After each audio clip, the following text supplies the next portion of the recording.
It feels like every day, doesn't it? We're just surrounded by this constant pressure. Be happier, be more successful, always be positive. And it's relentless. Yeah, you just scroll online, walk into a shop, and it's like perfect lives everywhere, aspirational goals. And honestly, sometimes I just feel like I'm constantly falling short, chasing something I can't quite grasp. It's overwhelming. That pressure, it's definitely exhausting. So today, we're doing a deep dive into something pretty revolutionary, actually. A body of work that really dares to challenge those ingrained beliefs about, what a good life even is. Yeah. Our mission here is to pull out some fundamental insights, things that might redefine happiness, purpose, self-worth, cut through all that noise, and hopefully give you some of those real aha moments. Sounds good. Because, it feels like we need a different perspective. So get ready to maybe rethink some things you thought you knew about self-improvement. We're starting this journey with, a surprising figure.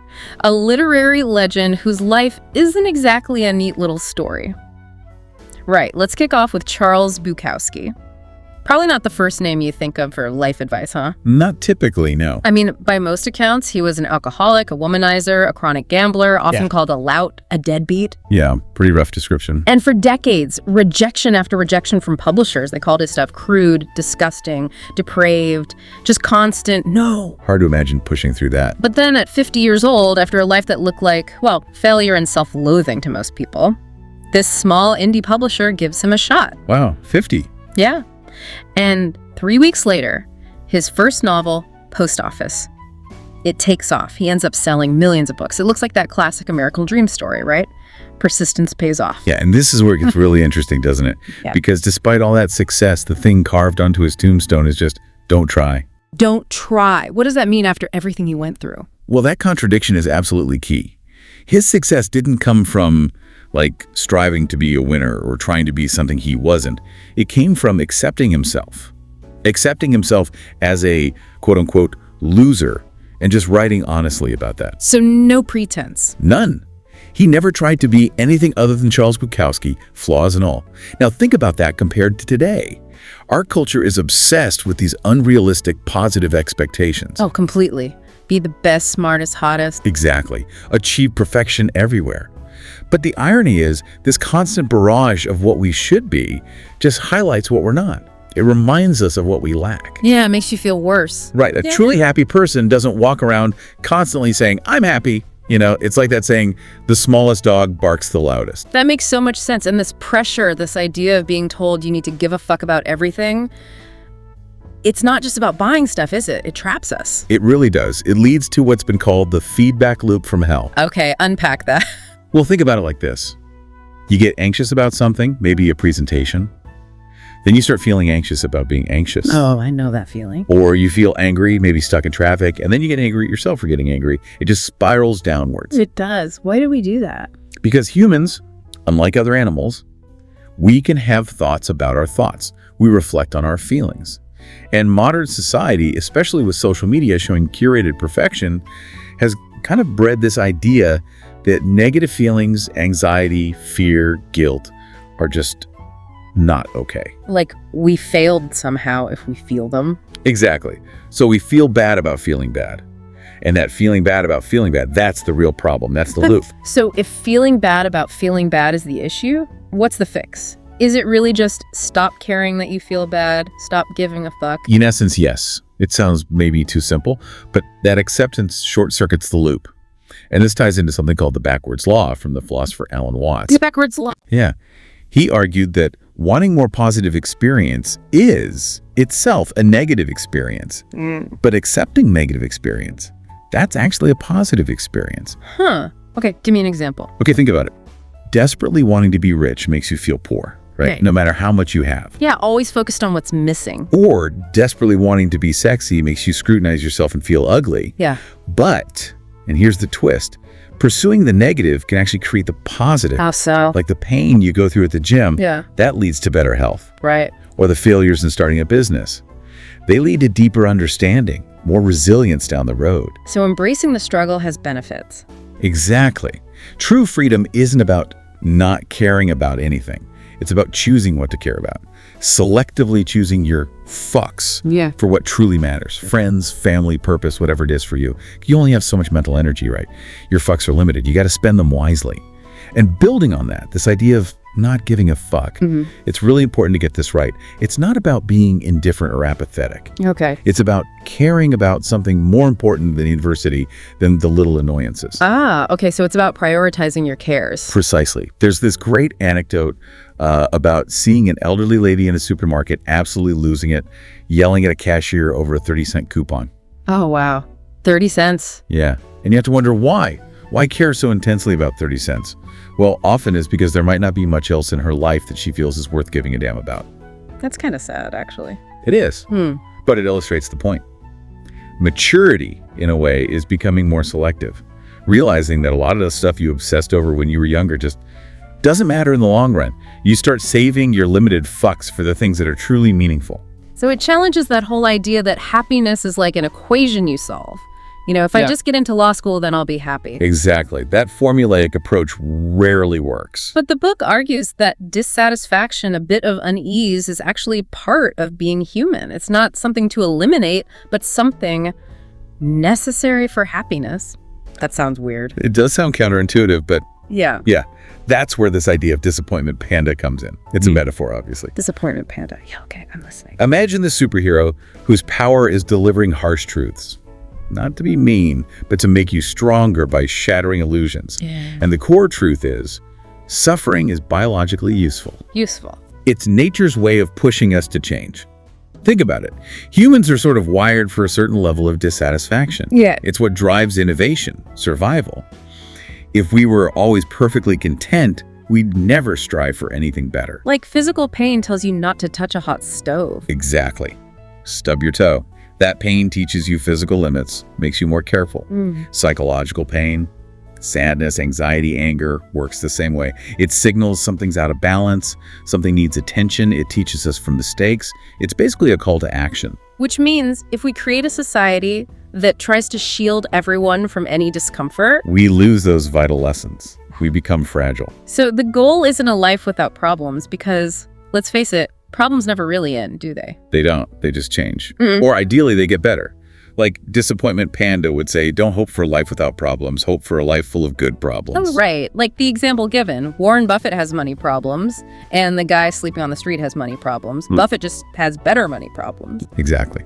So happiness isn't about avoiding problems. It comes from solving them, from engaging with the struggle. Okay. But people often try to avoid them, right? Oh, yeah.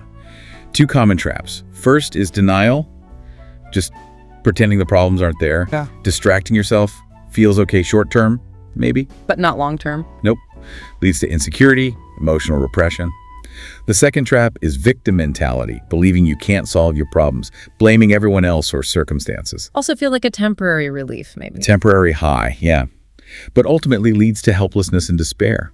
The key is seeing emotions, especially negative ones, not as commandments you have to obey, but as signals. Signposts, biological cues. A call to action, as you said. Right. Telling you something needs to be addressed, something needs doing. But even when we do solve problems, achieve goals, there's that feeling sometimes that we're just back where we started emotionally, that hedonic treadmill idea. We work hard, things change, but our baseline happiness often snaps back. It's our biology seeking stability, always wanting a bit more. So, if avoiding problems doesn't work, and even solving them doesn't guarantee lasting bliss, what's left? This brings us to a really pivotal idea. Genuine, deep fulfillment comes from choosing and actively managing your struggles. Using your struggles. Think about the story of the Buddha.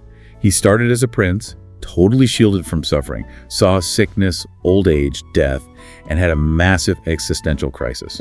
So he swung to the other extreme, became an ascetic, starving himself, pushing his body to the limits. But that didn't bring enlightenment either. It was just suffering without purpose. So both extremes were empty. Exactly. His big realization was basically that life itself involves suffering. You can't escape it entirely. The wisdom is in letting go of resisting the inevitable suffering and instead choosing the suffering that has meaning, that serves a purpose you value. Wow.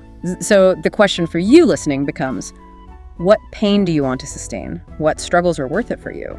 It's a deep question. It really is, because it defines who you are. I remember the author talking about his own dream of being a rock star. He loved the idea of it, the image on stage. The result. Yeah, the result. But he admitted he didn't love the process, the endless practice, the crappy gigs, hauling gear, the actual struggle of being a musician starting out. And because he didn't embrace that struggle? The dream stayed a dream. It really hits home. Who you are is defined by the struggles you're willing to endure, not just the outcomes you fantasize about. Okay, this flows into another really challenging idea from the source material, but one that's described as ultimately liberating. You are not special. Oof. That one can sting a bit initially. Right. He uses the example of Jimmy, this delusional startup guy, all talk, grand ideas, burns through cash. But achieves nothing concrete. Exactly. And yet he has this unshakable self-confidence, thinks anyone who doubts him is just ignorant or jealous. It's presented as a kind of cautionary tale about how the self-esteem movement went wrong, focusing on feeling good regardless of reality. And what's really insightful there is the idea that true self-worth isn't measured by how good you feel about yourself all the time. No. What is it then? It's measured by how you feel about your negative experiences, your flaws. Jimmy felt great even as his life crumbled, which bred entitlement, feeling he deserved good things without earning them. Ah, okay. Whereas someone with genuine self-worth can look honestly at their negative traits, their failures, and actually work to improve them. Acknowledge the bad stuff without collapsing. The author even shares some personal stuff about his own past entitlement, stemming from trauma, and how it messed up relationships. That takes courage to face the negative parts. It does. But here's the liberating part you mentioned. Realizing your problems are not unique. Right. That sounds almost deflating at first. I'm not special. My problems aren't special. Maybe. But think about it. If millions of people have faced the same struggles before you, are facing them now, will face them in the future. Then there are probably solutions out there. It's not some unique curse just for me. Exactly. Realizing you're not uniquely special or uniquely doomed is the first step to actually solving the problem. You can learn from others. But modern life makes this hard. How so? Mass media, social media. Wait. We're constantly bombarded with the extremes. The absolute best, the most tragic, the most outrageous. It creates this tyranny of exceptionalism. Making average feel like failure. Totally. It makes people feel insecure, inadequate, and that pushes them towards either entitlement, I deserve to be special, or victimhood, my suffering is the worst, just to feel significant. So this idea that if I'm not special, what's the point? That's a dangerous trap. Very dangerous. It devalues ordinary life, ordinary experiences.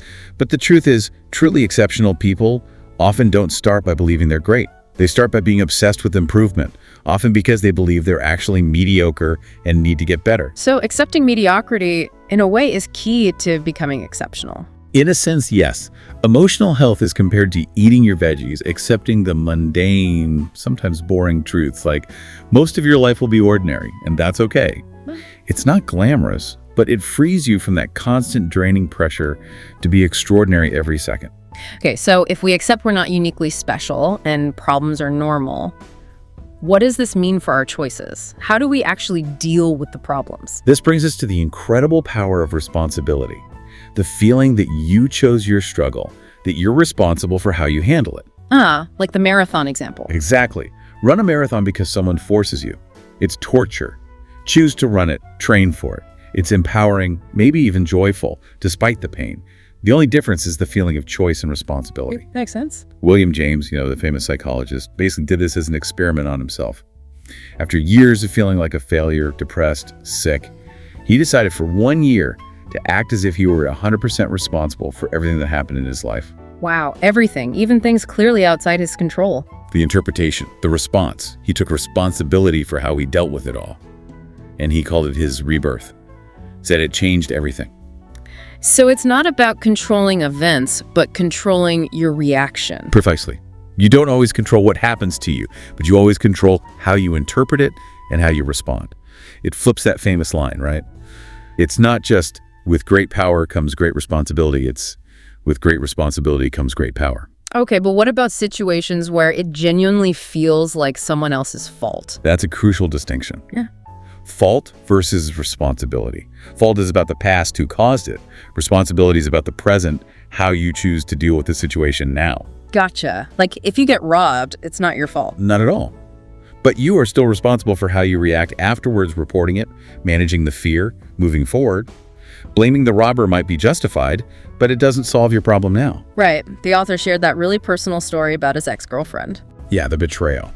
He could have stayed stuck blaming her forever and maybe felt justified. But the real growth happened when he took responsibility for his own misery, his own reactions, his own part in the relationship dynamics. That's what allowed him to move on and build better relationships later. We see this in really extreme cases too, don't we? Malala Yousafzai. Incredible example. Shot by the Taliban for advocating education. She didn't choose that, it wasn't her fault. But she chose her response to continue her advocacy, become a global symbol. She took responsibility for her mission. It's like poker. You don't choose the hand you're dealt. But you choose how you play it. Even people with conditions like OCD, they didn't choose it. It's not their fault. But they can take responsibility for managing it, for choosing values more important than the compulsions. That's where the power lies. It seems so much easier sometimes to just blame someone else, though, especially online. Oh, absolutely. The internet has kind of amplified what's been called victimhood chic. It's so easy to publicly blame and shame, rally outrage, often over pretty minor things. This outrage porn gets clicks, feels momentarily satisfying maybe. But distracts from actually solving problems or taking responsibility. Exactly, and it distracts from looking inward. That's why self-skepticism is so incredibly important. We need to constantly question our own beliefs, our own interpretations, our own certainty. Because we might be wrong. We are often wrong. Our minds invent narratives, fill in gaps, get swayed by biases. Remember those experiments showing how people create meaning from random events or how easily memories can be distorted? Certainty is the enemy of growth. If you want to improve, you have to be willing to ask, how might I be wrong here? That's where the real learning happens. Okay, this makes sense intellectually, but then comes the big question people always ask. Okay, I get it, but how do I actually change? And the answer from the source is maybe frustratingly simple, but profound. Do or do not. There is no how. Like Yoda. Pretty much. Change isn't some mystical process you need a secret map for. It's often as simple and as difficult as just choosing to care about something else. Choosing a different value, a different metric for your life. Even though it feels uncomfortable, uncertain, like you might fail. Especially then. That discomfort, the uncertainty, the feeling of failure, facing rejection, that's part of the process. It's normal. You just have to do it anyway. This leads to the do something principle. Okay, what's that? It flips the usual idea of motivation. We think motivation leads to action, but the principle says action can also be the cause of motivation. So just doing something, anything, can get the ball rolling. Exactly. Even a tiny action creates momentum. It generates inspiration. It shows you that you can act. You don't need to wait for some lightning bolt of motivation. Just do something. Fail forward. You become your own source of motivation through action. All right, let's shift gears a bit. Towards the end, the focus moves to commitment and ultimately mortality. The author talks about his time as a digital nomad. Sounds like the dream, right? 5 years, 55 countries. The ultimate freedom, you'd think. But he says he realized that absolute freedom by itself means nothing. What did he mean by that? It's another paradox, really. He found that real depth, real meaning, didn't come from having infinite options, but from rejection. From choosing to narrow his focus. Rejection leading to meaning? How? By committing to one place, one person, one craft. That requires rejecting other possibilities, other paths. He uses the example of living in Russia. St. Petersburg, right. Yeah. And the culture there was very blunt, very direct, no fake nice stuff common in the West. Initially, it was jarring, uncomfortable. I can imagine. But ultimately, he found it liberating. That honesty, even when it involved rejection, allowed for genuine connection. It forced him to be real. So while travel opens you up, true meaning, deep meaning, comes from that commitment, from choosing to invest deeply somewhere or in someone. So rejection makes your life better because it forces you to define who you are, what you stand for, what your boundaries are. Exactly. It builds identity. And this is crucial in relationships too. Setting boundaries, being willing to say no or hear no, it's the opposite of that unhealthy, dramatic love we sometimes glorify, think Romeo and Juliet. Which, as the author points out, might have been Shakespeare actually satirizing obsessive, destructive teenage impulses, not celebrating them. Quite possibly. Yeah. And that ties into the difference between healthy and unhealthy love. Healthy love involves mutual respect, support, and taking responsibility for your own issues, not using the other person as an escape. Whereas unhealthy love often involves those victim and saver roles. Right. One person needs constant saving, the other gets their identity from being the saver. It's a cycle of escaping problems, not solving them. And crucially, healthy relationships require conflict. Conflict is good. Necessary, yes, not constant fighting, but the ability to disagree, to address issues openly, to survive ruptures and repair them. That's what builds real trust and intimacy.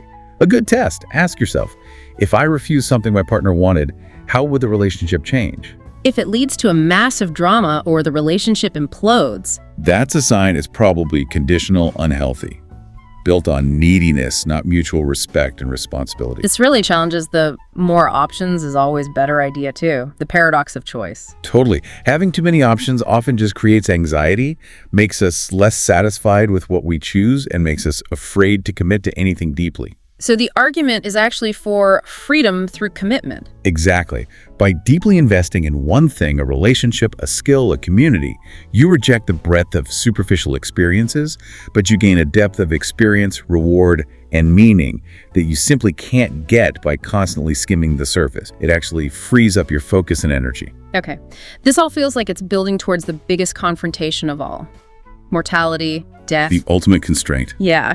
The author shares that incredibly moving story about his friend Jersh 9 at 19. A huge tragedy, obviously.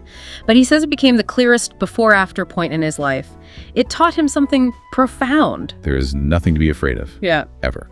That's a heavy lesson to learn from such loss. It is. And it connects to the work of Ernest Becker on death terror. Death terror. Yeah, the idea that humans are unique because we know we're going to die. Yeah. We can conceptualize our own non-existence. And this creates a deep underlying anxiety. So how do we cope? We create immortality projects. These are ways we try to make our conceptual self, our identity, our legacy, our values, our contributions live on after our physical body is gone. Like having kids, writing books, building companies, fighting for causes. Exactly. It's fundamental to civilization, to meaning. But these projects can also cause problems when they clash, or when we become overly attached to them, leading to entitlement or conflict when they're threatened. But confronting death, our own mortality, it's not all terror, is it? There's a sunny side. Absolutely. Staring your own death in the face has a way of obliterating the trivial, the superficial. It acts like a compass, forcing you to ask what really matters. What legacy do you want to leave? It makes petty concerns seem, well, petty. Hey. Like that experience he describes sitting on the cliff edge at the Cape of Good Hope. Feeling that raw fear, but then this sense of euphoria, of connection, of accepting his own smallness and fragility in the face of something vast. It's terrifying, but also clarifying. So ultimately, happiness, meaning, it comes from caring about something bigger than just yourself. That seems to be the core message. Feeling like you're part of something larger, contributing in some way. Entitlement cuts you off from that, makes everything about you. But the truth is, as the book says, you listening are already great. How so? Because you exist. Because in the face of all this confusion, all this noise, and the certainty of death, you still choose. You choose what to give a fuck about, what struggles to embrace, what values to live by. Bukowski saw it clearly, we're all going to die, yet we let ourselves get terrorized and flattened by life's trivialities. But facing death reminds us that there's nothing ultimately to be afraid of, which makes the challenges of living feel lighter, more manageable, and fosters this incredible appreciation for just being here at all. Wow, okay. This whole deep dive has definitely challenged a lot of common ideas about happiness, purpose, pain, responsibility, even death. It really turns a lot of conventional wisdom on its head, doesn't it? It does. So maybe the final thought for you to chew on is this.